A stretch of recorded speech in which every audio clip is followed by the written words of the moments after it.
Shrimad home remedies में आपका स्वागत है। और हम आपको बताएंगे 1857 की क्रांति के बारे में। और हम आपको महत्वपूर्ण जानकारियां देंगे जो शायद आप नहीं जानते हो। देखिए, भारत में अंग्रेजों के शासन को हटाने का पहला जो संगठित प्रयास था वो 1857 की महान क्रांति के रूप में हमारे सामने आया है, जिसे पहला स्वतंत्रता संग्राम कहा जाता है।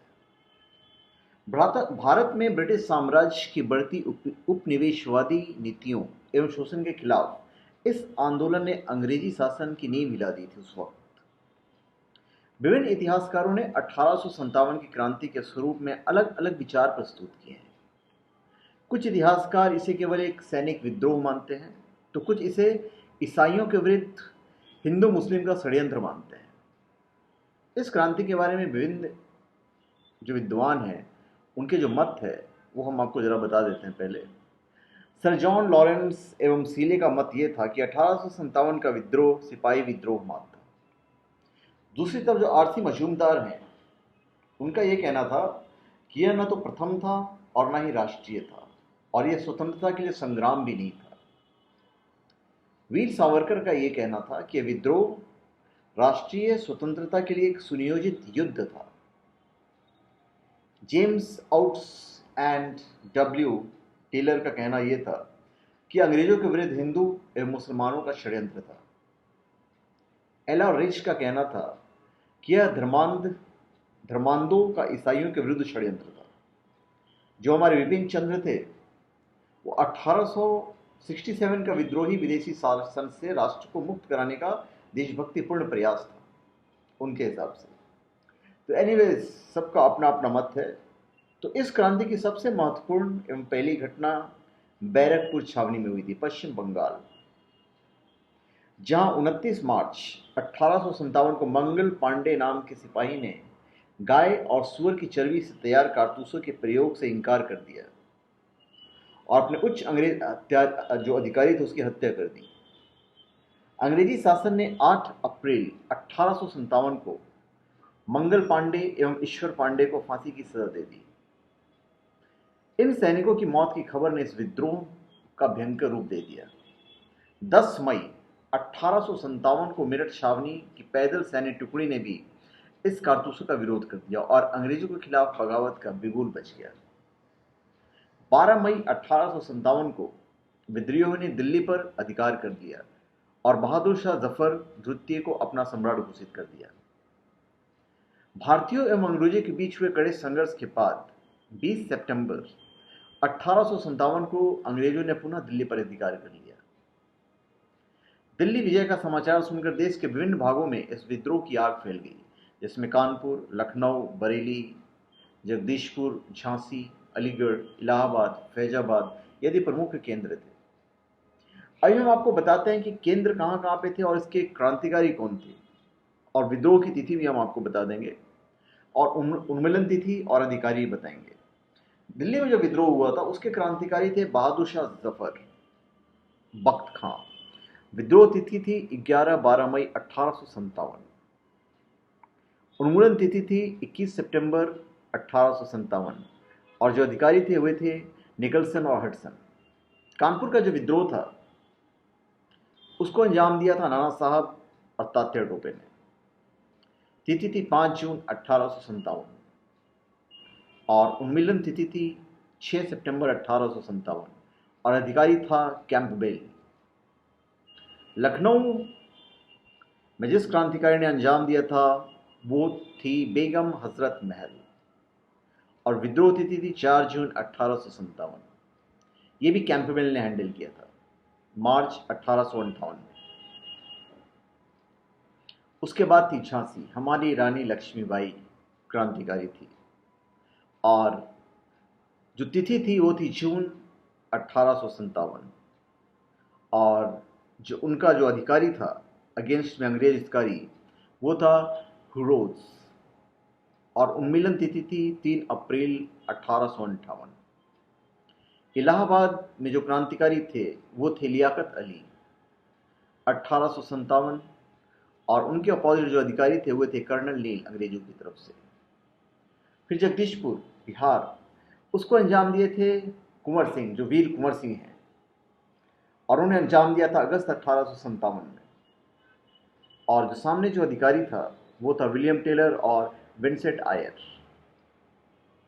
फिर बरेली, बरेली में खान बहादुर खान ने टक्कर दी थी और वो 1857 में, और फैजाबाद में थे मौलवी अहमद उल्ला, और फतेहपुर में अजीमुल्ला, वो भी 1857 में। तो सब ने 1857 में विद्रोह शुरू किया था। अभी 1857 की क्रांति का प्रमुख कारण क्या था?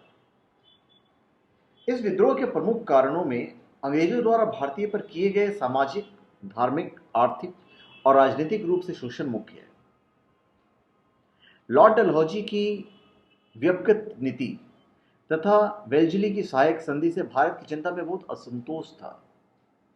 चर्बयुक्त कारतूस ने लोगों के दिलों में आग को भड़काने का कार्य किया और यह पहला स्वाधीनता संग्राम के रूप में सामने आया। वेल्जली की सहायक संधि ने इस क्रांति को भड़काने में महत्वपूर्ण भूमिका निभाई। इस संधि के अनुसार भारतीय राजाओं अपने राज्यों में कंपनी की सेना रखना पड़ता था। सहायक संधि से भारतीय राजाओं की स्वतंत्रता समाप्त होने लगी थी और राज्यों में कंपनी का हस्तक्षेप बढ़ने लगा था। अंग्रेजों ने पहली सहायक संधि अवध के नवाब के साथ की थी। जो सहायक संधि स्वीकार करने वाले राज्य थे वे थे हैदराबाद, मैसूर, तंजौर, अवध, पेशवा, बराड़ के भोसले, सिंधिया, जोधपुर, जयपुर, मच्छड़ी, बूंदी और भरतपुर। फिर लॉर्ड डलहौजी की राज हड़प नीति या व्यक्तिगत के सिद्धांत की वजह से भारतीयों में असंतोष व्याप्त था। हड़प नीति में अंग्रेजों ने हिंदू राजाओं के पुत्र गोद लेने के अधिकार को समाप्त कर दिया था तथा उत्तराधिकारी नहीं होने की स्थिति में राज्यों का विलय अंग्रेजी राज्यों में कर लिया जाता था। अभी भारतीय राज्यों के विलय होने से प्रमुख उच्च पदों पर ही अंग्रेजों की नियुक्ति होने लगी और भारतीयों के से वंचित कर दिया गया।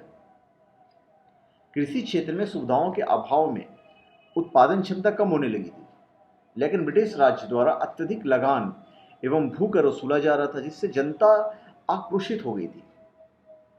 फिर भारत में धर्म सुधार के नाम पर ईसाई धर्म का प्रचार प्रसार किया जा रहा था, धर्मांतरण किया जा रहा था। भारतीयों की धार्मिक भावनाओं को ठेस पहुंची इन सब चीजों से। भारतीय सैनिकों को अंग्रेजों द्वारा मामूली वेतन दिया जाता था तथा उनकी पदोन्नति की कोई उम्मीद नहीं थी। जिस पद पर वो भर्ती होता था उसी पद से सेवानिवृत्त भी हो जाता था।